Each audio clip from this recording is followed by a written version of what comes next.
all quick, but so I read Divergent, and there's just so much about this book.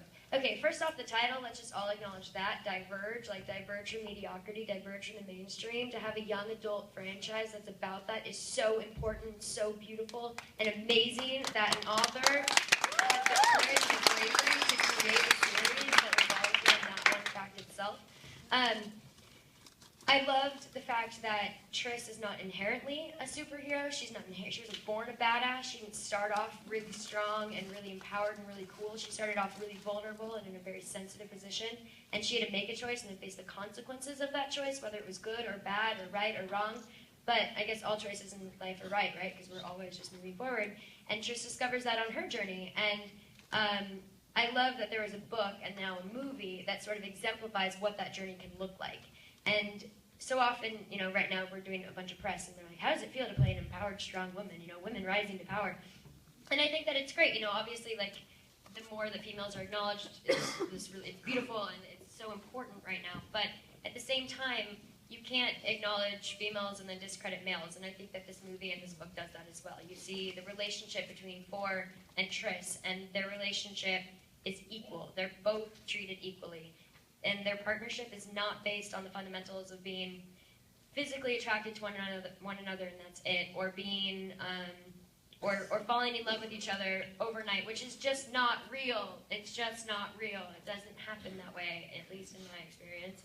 And so, it's really, I fell in love with the fact that their relationship revolved around the virtues of respect and pride and connection and being proud of one another, and being teammates and partners even more than lovers. I thought that that was such a beautiful message to also be spreading out there, especially in a young adult book, again.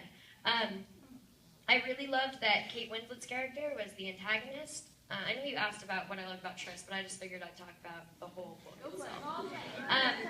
I loved that Kate Winslet's character is the antagonist, but the way that she's presented and the way that Kate played her is, she's not an evil sort of ice queen, she's just a woman who has different values than what Triss does.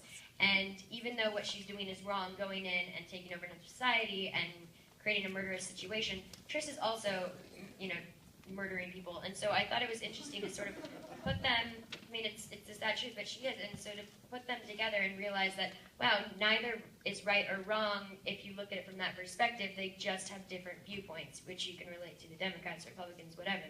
And I thought that that, again, was another really interesting message to sort of throw out there. And so, I read the book, and I was blown away by all of the metaphors and all of the similarities to things that are going on in today's society. And I just thought that it would be an incredible experience to be a part of something like that. And now, having done the movie and seen the movie, I cannot be more proud to be a part of something that just has, that's so creative and entertaining, but also beautiful messages in it.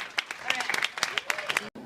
And so, this is sort of the area that I grew up going to. My mom actually works in this area, and we've had a few screenings before at this theater. They've been really generous and accommodating to host a few different charity screenings with different films that I've done, and so it feels right. It feels like home for all it takes, and it is nice to sort of remove, the Hollywood scene is really important and really beautiful, but it's also really great to come to a normal situation where 99.99999% of the world exists. Hollywood is sort of this fabricated little community that isn't even really real. It's like it's made to look real in magazines, but then you get there and you're like, oh wait, this isn't real. This is just like Thousand Oaks, except people have a lot more makeup on.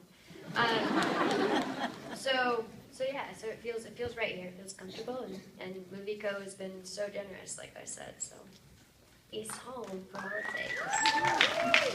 takes. And if so, why? First off, yes.